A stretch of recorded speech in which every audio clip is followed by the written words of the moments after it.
Olá, alunos do STHG, aqui é o pastor William Cabral que vos fala. Como vão vocês? Tudo bem? Hoje a nossa aula vai ser muito legal. Nós temos uma aula sobre a oração, o poder da oração.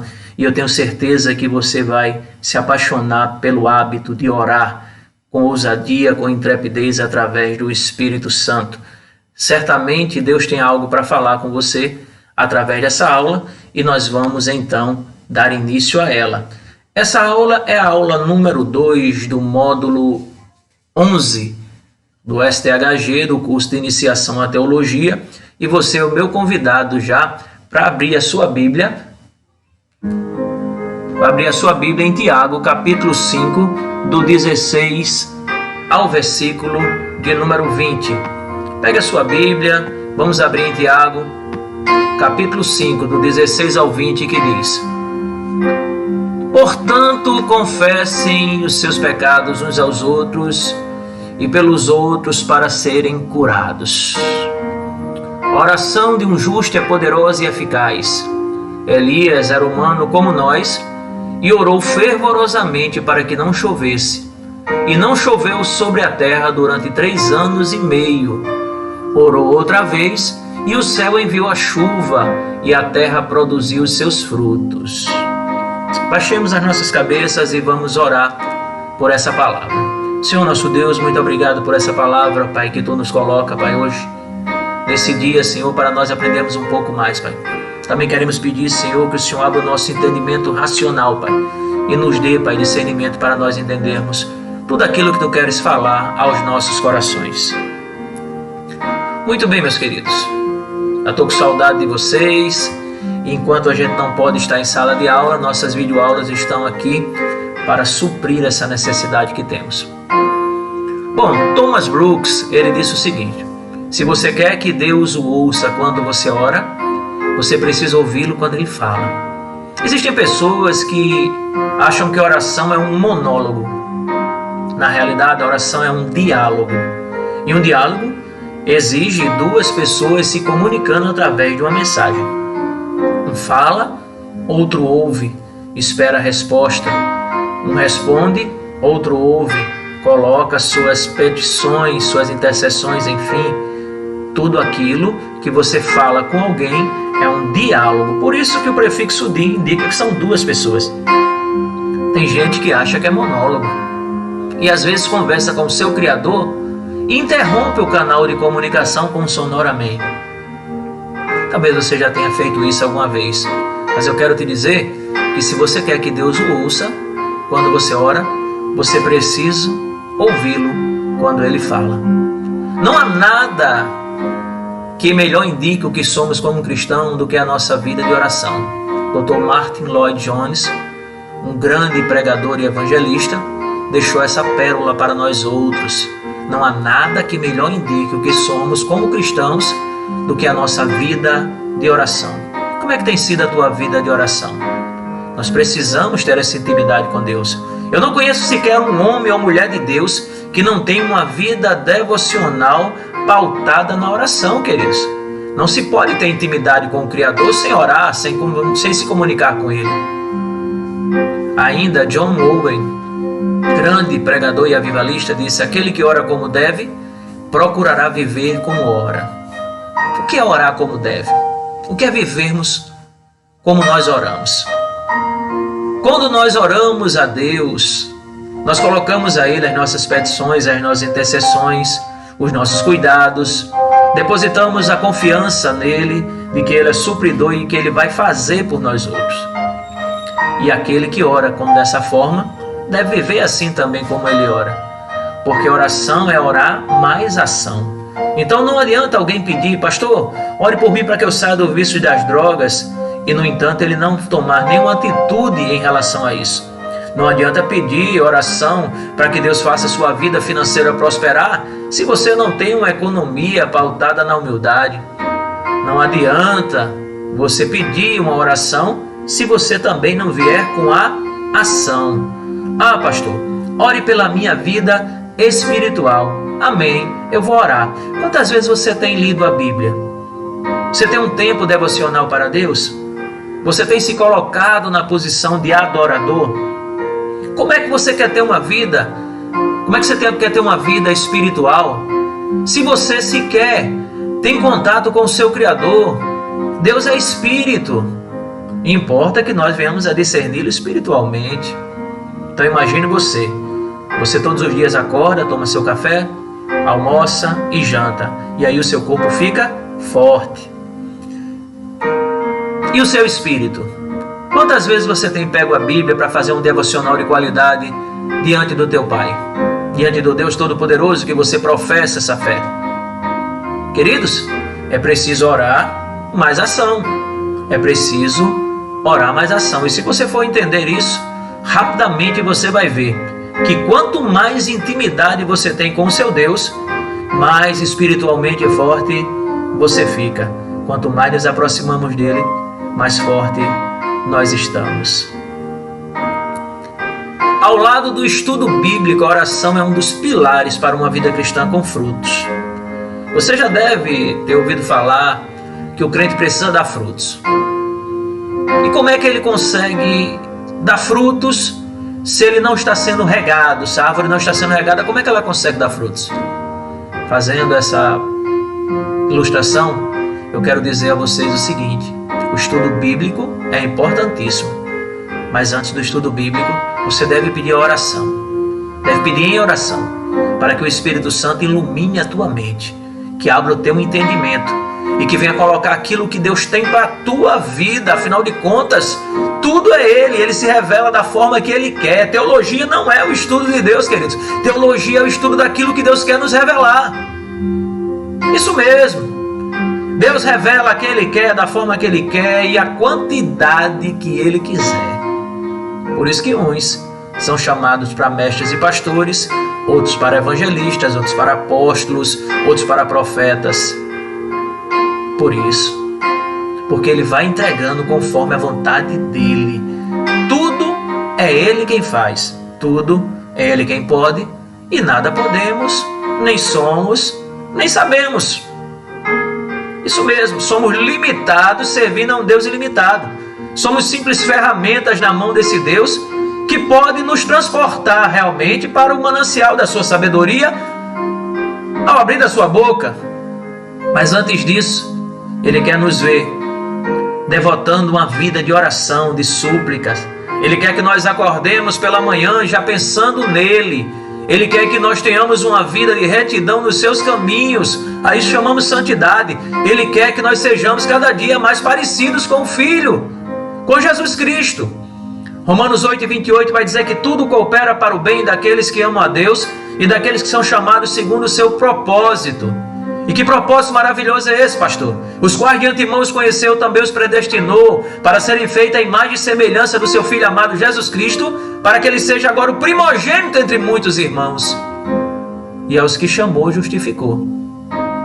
E aos que justificou, glorificará. Queridos, Deus quer te transformar a cada dia na pessoa bendita de Jesus Cristo. E para isso, você precisa ter alguns pilares. Aqui estão 2 pilares da doutrina cristã: o estudo bíblico e a oração. Hoje vamos se ater à oração, mas com certeza nas próximas aulas nós veremos também a respeito do estudo bíblico. Fato é que nós estamos aqui no Seminário Teológico Harlan Graham, ensinando e aprendendo junto com vocês os estudos bíblicos que são concernentes à matéria que estamos tendo. É isso, queridos. Próximo slide. A oração é o instrumento pelo qual o crente fala com Deus, não só para pedir bênçãos, mas também para agradecer e louvar. O que é o louvor? Louvor é enaltecer, bendizer, exaltar as virtudes de Deus. Louvar a Deus é exaltar as suas virtudes pelo que Ele fez, pelo que Ele é, por tudo aquilo que Ele tem feito a nosso favor. Mas as pessoas têm se apegado somente a quê? Tem se apegado somente a pedir bênçãos. Nós temos que agradecer, nós temos que louvar a Deus em oração. Nós temos que estar íntimos dele ao ponto de quando ele falar nós conhecermos a sua voz. Isso vem com a prática da oração, o hábito saudável de orar. Isso mesmo, queridos, o hábito saudável de orar tem que fazer parte das nossas vidas. Portanto, A oração é o instrumento pelo qual o crente fala com Deus, não só para pedir, mas também para agradecer. E se você agradece com fé, antes daquilo chegar às suas mãos, no mundo espiritual isso já aconteceu, porque o que é ligado na terra, também é ligado nos céus. A vida cristã com frutos significa alcançar resultados através da oração. Na própria vida, na vida dos outros, dos nossos irmãos, dos nossos amigos e até dos nossos inimigos. E que resultados temos com a vida de oração? Mais comunhão com Deus, vitórias pessoais relacionadas à obediência, dádivas materiais também, por que não? E curas. Isso mesmo. Então, quando nós começamos a dar frutos de oração, nós começamos a colher para a nossa própria vida, mas também começamos a colher para a vida dos outros. Esses frutos começam a aparecer naquelas pessoas que você intercede. Como resultado disso, nós que conversamos mais tempo com Deus, que estamos tendo mais íntima comunhão com Deus, vamos ter mais comunhão com o nosso Criador. E as vitórias pessoais começam a se amontoar uma atrás da outra. Porque, meus queridos, o que traz a vitória pessoal na nossa vida não é o determinar Deus isso, determinar aquilo, não. Esse determinismo não existe, porque quem é que vai determinar ao Deus Todo-Poderoso que faça alguma coisa por nós mesmos? Nós devemos pedir e clamar. Em Jeremias 33:3, a palavra de Deus nos assevera: clama a mim que eu responder-te-ei, anunciar-te-ei e te farei coisas grandes e firmes que tu não sabes. Você precisa clamar mais e determinar menos. As vitórias pessoais são frutos da obediência. Vou lhe dar um exemplo interessante. Pedro certa vez estava na beira da praia, batendo as redes, pois ele havia pescado a noite toda e nada havia conseguido pegar. Pedro, pescador experiente, com outros pescadores experientes, não estavam conseguindo pegar nada a noite toda. De repente eles encontraram com Jesus, que através do poder que emana do seu ser, 100% homem, 100% Deus, manda que ele novamente lance as redes. Pedro diz: Senhor, pesquei a noite toda. Olha o pessimismo de Pedro. Não determinou nada. Pesquei a noite toda. Lancei as redes em vários lugares. Nada peguei. Mas sob a tua palavra, lançarei a minha rede. As vitórias pessoais, queridos, as vitórias pessoais vêm através da obediência. Porque obedecer é melhor do que sacrificar. Então Pedro vai e obedece a palavra que Jesus lhe deu, que Deus lhe deu. E ele lança suas redes e a pesca milagrosa vem. Como vocês viram, não foi a determinação, não foi o triunfalismo, não foi. Pedro simplesmente obedeceu. E eu digo mais a vocês, a cartilha do crente não é o ABC como nós aprendemos no coleginho, não. Na escolinha, não. A cartilha do crente é obedecer. Obedeça a palavra de Deus e colha os frutos de uma vida cristã saudável. Ele pode nos dar, assim como deu aos pescadores, dádivas materiais, e também pode curar, porque em seu nome curaremos enfermos, expulsaremos demônios, e os sinais seguirão os que creem. Se você crê, tudo é possível ao que crê. Eu coloquei aqui a oração de Ana para nós ilustrarmos algo bem interessante.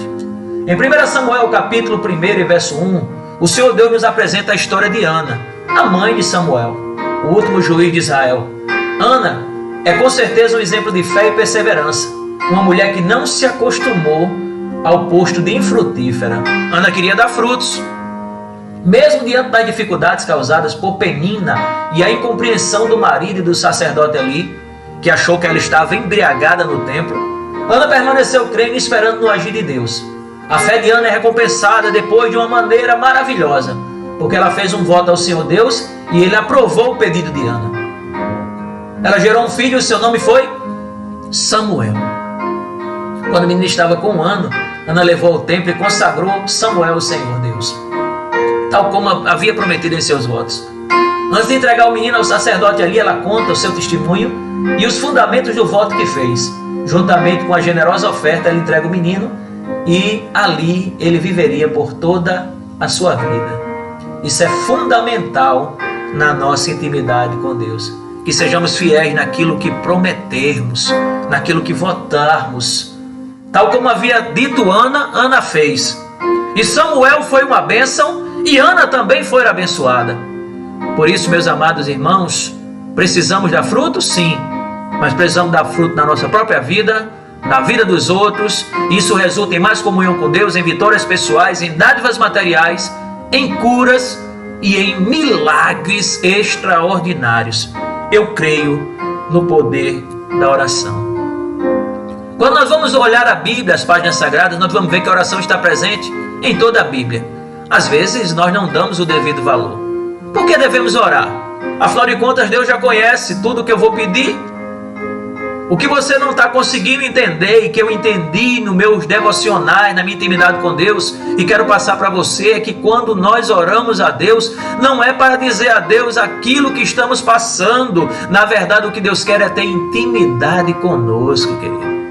Jesus nos manda orar lá em Mateus 26, versículo 36 ao 46. Vamos ler? Mateus, capítulo 26, versículos 36 ao 46. Diz assim, Em seguida, Jesus foi com eles a um lugar chamado Getsemane e disse aos discípulos: Sentem-se aqui enquanto eu vou ali orar. E levando consigo Pedro e os 2 filhos de Zebedeu, começou a sentir-se tomado de tristeza e de angústia. Então lhes disse: A minha alma está profundamente triste até a morte. Fiquem aqui e vigiem comigo. E adiantando-se um pouco, prostrou-se sobre o seu rosto, orando e dizendo: Meu Pai, se possível for que passe de mim esse cálice, contudo não seja como eu quero, e que seja feita a tua vontade. Voltando para os discípulos, achou-os dormindo e disse a Pedro: Então nem uma hora vocês puderam vigiar comigo? Vigiem e orem, para que não caia em tentação. O espírito na verdade está pronto, mas a carne é fraca. Retirando-se pela segunda vez, orou de novo, dizendo: Meu Pai, se não é possível que esse cálice passe de mim sem que eu beba, faça-se a tua vontade. E voltando, achou-os outra vez dormindo, porque os olhos deles estavam pesados. Deixando-os novamente, foi orar pela terceira vez, repetindo as mesmas palavras. Então voltou os discípulos e lhe disse: Vocês ainda estão dormindo e descansando? Eis que é chegada a hora e o Filho do Homem está sendo entregue nas mãos dos pecadores. Levantem-se, vamos embora. Eis que o traidor se aproxima. Até Jesus sentiu necessidade de orar e de que seus amigos orassem também por ele. Os amigos que são discípulos não tiveram o mesmo grau de interesse e convicção que ele teve. Daí a ordem e a advertência do versículo 41. Queridos, que seja feita a vontade de Deus e não a nossa, é a base da nossa oração. Porque a nossa vontade nós não conseguimos ver. Às vezes a nossa vontade está errada, mas a vontade de Deus, ela é perfeita, ela é boa, ela é agradável, ela é boa e ela é perfeita, ela é boa, agradável e perfeita. É a vontade de Deus que deve estar acima das nossas vontades. Quando nós entramos na presença de Deus e colocamos os nossos propósitos alinhados com os propósitos dele, as coisas começam a acontecer de forma maravilhosa em nossas vidas. Glória a Deus.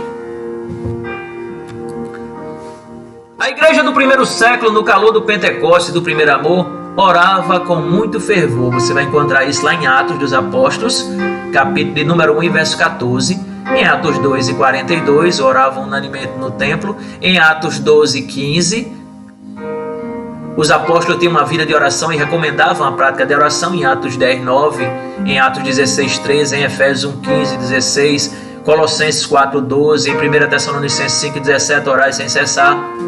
E a oração é de máxima importância para a vida do crente, para a vida do cristão. A armadura de Deus deve ser usada, com toda oração e súplica, lá em Efésios 6, 17 e versos 18, você vai ler sobre isso. Portanto, se você vai entrar numa batalha espiritual, aprenda. Não adianta estar com a armadura de Deus se você não estiver fortalecido no Senhor e na força do seu poder. Se você não estiver em oração, querido, você está fraquinho. E uma armadura num soldado fraco não vai adiantar. Você não vai conseguir empunhar com garra o escudo da fé. Você não vai conseguir empunhar na outra mão a espada da justiça se você não estiver fortalecido no Senhor e na força do seu poder. E para estarmos fortalecidos, é necessário que nós estejamos em constante oração. Será que nós sabemos orar? Será que nós sabemos orar? A palavra de Deus vai dizer que nós não sabemos orar como poderíamos e deveríamos. Vamos ver em Romanos 8:26. Prefiro essa passagem para ilustrar isso. Romanos, capítulo 8 e verso de número 26. Diz assim a palavra do Senhor. Romanos 8, verso de número 26. Da mesma maneira, quando o Espírito nos ajuda em nossa fraqueza, porque não sabemos orar como convém, mas o próprio Espírito intercede por nós com gemidos inexprimíveis. O 27 ainda vai dizer: e aquele que sonda os corações sabe qual é a mente do Espírito, porque intercede pelos santos de acordo com a vontade de Deus. Veja aqui que a Trindade está composta nesses versículos. Da mesma maneira também, o Espírito nos ajuda em nossa fraqueza, porque não sabemos orar como convém. Mas o próprio Espírito, o Espírito Santo, ele intercede por nós com gemidos inexprimíveis. E aquele que sonda os corações conhece, sabe qual é a mente do Espírito? Cristo. Sabe qual é a mente do Espírito? Porque intercede pelos santos de acordo com a vontade de Deus, que no original é o Pai. E aí, queridos? Então, quando nós oramos a Deus, mesmo nós oramos como não convém, fazendo mais pedidos do que agradecendo, fazendo menos confissões e menos exaltações, mesmo assim o Espírito que está dentro de nós, ele intercede por nós com gemidos inexprimíveis, e Cristo, que é o mediador da nossa conversa para com Deus, ele conhece a mente do Espírito. E aí ele vai e criptografa e elucida exatamente o que nós precisamos para levar até o trono do Pai, que nos dá então a bênção, a confirmação da nossa petição. É bem verdade que às vezes Deus nos diz um não ao invés de um sim. Às vezes ele não diz nada, apenas aguarde o tempo. Mas de uma coisa nós temos certeza: ele sempre responde às nossas orações. Ele sempre responde quando nós clamamos. Por quê? Porque a sua palavra diz, eu já disse aqui, Jeremias 33:3, clame a mim e ficarei calado? Não. Clame a mim e responder-te-ei, anunciar-te-ei e te farei coisas grandes e ocultas que tu não sabes. Então o que tu não sabe, Deus já tem feito. Às vezes você pede uma coisa e Deus já fez. Você deveria mais agradecer e, assim como Cristo, dizer: Senhor, se possível for, que seja feita dessa forma, mas que a tua vontade prevaleça sobre a minha. Afinal de contas, a tua vontade é que é perfeita, Senhor. A tua vontade é que é boa, que é agradável e que é perfeita. Ó Senhor, faz conforme a tua vontade. É isso que nós devemos orar. E numa escala de 1 a 10, as nossas orações são geralmente de petição, de gratidão, de confissão e de exaltação. Esses dados nós temos aqui, tirado do livro A Igreja que Ora, e realmente é assim mesmo. As orações de petição são muito maiores do que as orações de gratidão, queridos. Quando nós oramos agradecendo a Deus pela fé, aquilo já foi feito no mundo espiritual. Porque a fé é o firme fundamento das coisas que se esperam, conforme Hebreus 1, e a certeza daquilo que nós não estamos vendo ainda. Nós somos mais propícios a pedir e às vezes somos relapsos em agradecer. Somos tímidos em confessar os nossos pecados. Você erra o dia todo. Chega à noite você: Senhor, me perdoe por todos os meus pecados, né? Deus não recebe essa confissão no atacado não, viu? Conversa com Ele. Demonstra a tua fraqueza. Conversa com o teu Criador e diz onde tu está precisando melhorar. E nós somos omissos em exaltar a Deus. Abacuque, no seu último versículo, no capítulo 3, no último versículo, Abacuque, ele faz uma exaltação a Deus linda, mesmo que não haja fruto na videira. Que lindo! Mesmo que o produto da oliveira minta, que as malhadas não produzam no campo. Todavia eu me alegrarei no Senhor. Todavia eu exultarei o seu nome. Mesmo que não haja fruto na videira, querido, exalte ao teu Deus, adore a Ele, louve a Ele, porque Deus tem dado evangelistas, tem dado os pastores, tem dado profetas, tem dado os mestres, tem dado apóstolos, tem dado sim missionários que vão para outros cantos do mundo e podem ser chamados de apóstolos sim. Mas Ele está a procurar os verdadeiros adoradores, aqueles que exaltam a Ele em meio às lutas, em meio às crises, nas dificuldades. Deus está a procurar por você, que tem passado pela prova dando glória a Deus. Aliás, Paulo em Romanos capítulo 12, verso 12, ele vai dar uma receita de vitória para nossas vidas.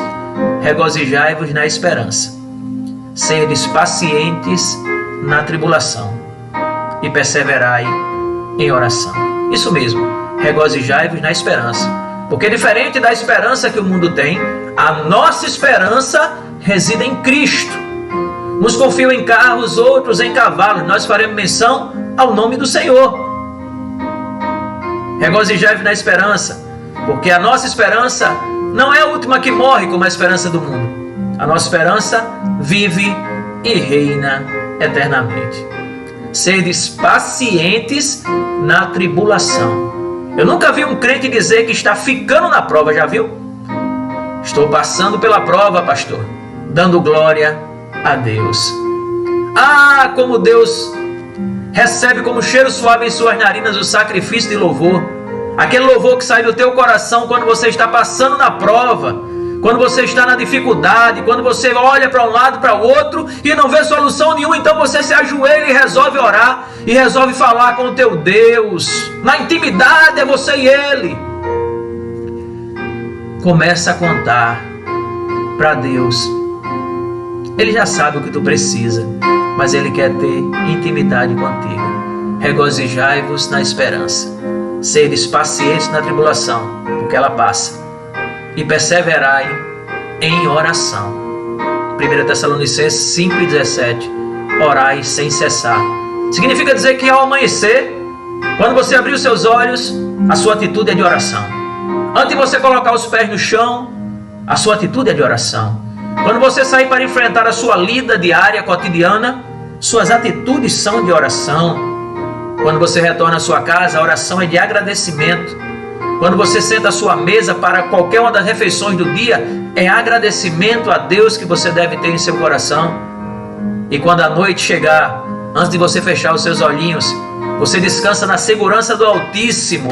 Aquele lugar seguro que tem lá no Salmo 91, versículo 7, onde diz que 1000 cairão ao teu lado, 10.000 à tua direita, e tu não serás atingido, porque Ele dará ordem aos seus anjos para te guardar em todos os teus caminhos.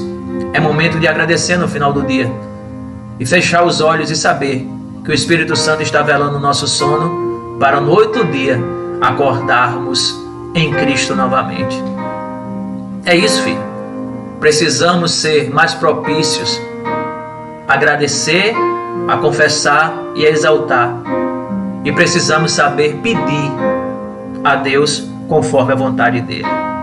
É assim que nós devemos fazer, é assim que nós devemos ser, é assim que a Bíblia nos ensina. E é assim que nós podemos então chegar diante de Deus com as nossas mãos limpas, santas e irrepreensíveis, para louvar e enaltecer o nome dEle. Tudo isso junto com a vida de santidade e retidão, porque Deus não recebe a oração de fariseu. Deus recebe a oração que vem de um coração puro, contrito, amoroso, coração de cristão verdadeiro e não apenas de cristão nominal. Nós temos algumas orações específicas e o seu poder em Tiago, capítulo 5, verso 13. Vamos fazer uma leitura? Tiago, capítulo 5, do 13 ao 20. Glória a Deus. Tiago capítulo 5, versículo do 13 ao 20. Diz assim: alguém de vós está sofrendo? Faça uma oração. Alguém está alegre? Cante louvores. Alguém de vós está doente? Chame os presbíteros da igreja e este faça oração sobre ele, ungindo com óleo em nome do Senhor. E a oração da fé salvará o enfermo, e o Senhor o levantará. E se houver cometido os pecados, estes lhe serão perdoados. Portanto, professem os seus pecados uns aos outros e orem uns pelos outros, para que vocês sejam curados. Muito pode, por sua eficácia, a súplica do justo. Elias era um homem semelhante a nós, sujeito aos mesmos sentimentos, e orou com fervor para que não chovesse sobre a terra, e por 3 anos e 6 meses não choveu. Depois ele orou de novo, então o céu deu a chuva, e a terra produziu o seu fruto. Meus irmãos, se alguém entre vós se desviar da verdade, e alguém o converter, saiba que aquele que convence o pecador do seu caminho errado, salvará da morte a alma dele, e cobrirá uma multidão de pecados. Primeiro ponto: está alguém entre vós sofrendo? Faça oração. Está alguém alegre? Cante louvores. Se alguém está doente entre vós, chamem os presbíteros, os anciões da igreja, os pastores, e estes façam oração ungidos com óleo, e a oração da fé curará o enfermo. Confessai uns aos outros. Nós devemos admitir as nossas faltas e orar um pelos outros através da oração intercessória.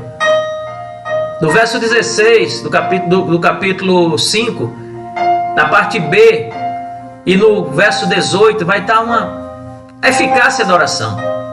A eficácia da oração está em Deus e não em quem ora. A oração de Elias, que tinha as mesmas paixões, tinha os mesmos problemas que todo homem tem, teve o poder porque foi dirigida a Deus. Ele mesmo era um homem semelhante a nós, mas quando a oração é dirigida a Deus, algo diferente acontece, queridos. Algo diferente acontece. Ore a Deus. Através da oração, você pode acabar com o sofrimento de alguém. Ore a Deus. Através de louvores, você pode alegrar a vida de alguém. Se tem alguém que está doente, ore a Deus com fé. E se não quiser orar, chame os presbíteros. Confessai uns aos outros, admitindo as nossas faltas. Nós somos falhos, pequeninos e pecadores. Somos peritos em atingir as pessoas, em magoar. E como é difícil às vezes pedir perdão, mas se nós não pedimos perdão, também não seremos perdoados. A eficácia da oração está em Deus, nesse Deus Todo-Poderoso, que te elegeu e te constituiu sobre esse grande negócio, que é adorar o Senhor. E o que fazer então, pastor? Primeiro nós devemos avaliar o nosso conceito de oração. Quero abrir aqui um parênteses para falar sobre como as pessoas oram nas igrejas. Nas igrejas as pessoas oram em nome do Pai, do Filho e do Espírito Santo. Ora, nós aprendemos que oração é um diálogo. Se é um diálogo, é a conversa entre duas pessoas. E que pessoas são essas? Vamos identificar os personagens? Eu, crente, falho, pecador, convicto de que estou orando a um Deus, estou falando com um Deus Todo-Poderoso, e que esse Deus Todo-Poderoso só está me recebendo porque um dia o seu filho morreu na cruz do Calvário, e no dia que ele morreu na cruz do Calvário, aquele sangue me lavou, rasgando o véu do templo de alto a baixo. Então, portanto, hoje eu posso chegar à presença de Deus, porque Jesus morreu em meu lugar para pagar o preço. Logo, se eu estou falando com Deus, eu jamais poderia estar dizendo em nome do Pai, do Filho e do Espírito Santo. Como é que eu posso falar com o Pai em nome do Pai? Não é verdade? Como é que eu posso falar em nome do Pai, do Filho e do Espírito Santo? A quem é que eu estou conversando? Com quem é que eu estou conversando? A quem eu estou dirigindo as minhas preces? Isso é uma coisa que é lógico. Vocês deveriam entender dessa forma. Então, quando eu oro a Deus, o único mediador entre Deus e os homens é Jesus Cristo, aquele que morreu na cruz por mim. Logo, eu tenho que orar ao Pai em nome do Filho. E quando eu oro ao Pai em nome do Filho, o Espírito Santo que está dentro de mim intercede com gemidos inexprimíveis, como nós lemos lá em Romanos 8 e 26. A oração eficaz é ao Pai, em nome de Jesus. Ore em nome de Jesus. Avalie o seu conceito de oração. Oração não é monólogo, oração é diálogo. Avalie também o valor que você dá à oração. Você precisa ter fé e precisa saber que você é completamente dependente de Deus. João 15,5 vai dizer: sem Deus nada podemos fazer. Devemos questionar nossa prática de oração e buscar qualidade, buscar excelência na oração, porque a qualidade e a excelência da oração consiste em que nós oremos segundo a vontade de Deus. Leve mais a sério a sua vida de oração. Tenha um momento exclusivo para Deus todos os dias, seja na madrugada, seja pela manhã cedo, seja na hora do almoço, seja à noite. Tenha um momento com Deus. Quanto mais intimidade você tiver com Ele, mais espiritualmente forte você será. Para você frutificar, os resultados derivam tempo, dedicação e fervor. Santidade de vida. Quando você tiver tempo dedicado ao Senhor, quando você tiver dedicação plena ao Senhor, e quando você orar com fervor típico de um coração contrito, certamente Deus vai atender as tuas petições e vai fazer com que você seja uma pessoa de oração. É muito importante saber, queridos, que sem oração não há poder, e quanto mais oração, mais poder. É isso. Estamos encerrando essa aula essa que é a aula de número 2 do curso de iniciação à teologia do Seminário Teológico Harlan Grant. Você que é nosso aluno, muito obrigado pela confiança, pela participação. E você que ainda não é e quiser ser nosso aluno, vou deixar nos comentários do vídeo o telefone do Seminário Teológico Harlan Grant, aqui em Natal, Rio Grande do Norte, ou em todo o Brasil, onde você poderá fazer a sua inscrição para o nosso curso presencial. Essa pandemia vai passar, e quando tudo isso passar, nós voltaremos às aulas, mas sabemos que nós temos feito o melhor para que você, nosso aluno, receba no conforto da sua casa essas videoaulas. Eu quero agradecer a Deus em oração pela tua vida. Afinal de contas, quanto mais oração, mais poder. Curve as vossas cabeças agora e vamos orar.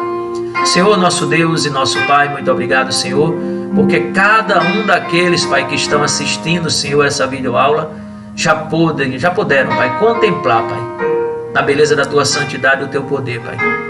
Nós entendemos sim, Senhor, que através da oração nós somos mais que vencedores, Pai. Nós entendemos que nada podemos fazer sem Ti, Pai, e que a dependência que temos em Ti, Senhor, nos faz fortalecidos no Teu poder, Pai. Continua conosco, nos livrando, nos guardando de todo mal e fazendo com que nós venhamos abrir a nossa mente para que possamos entrar, Pai, nos mananciais da Tua sabedoria. Conhecimento nós procuramos, Pai. Sabedoria é o Senhor que nos dá. Quero Te agradecer em nome de Jesus. Amém. Fiquem com Deus, a paz do Senhor. Ótima aula.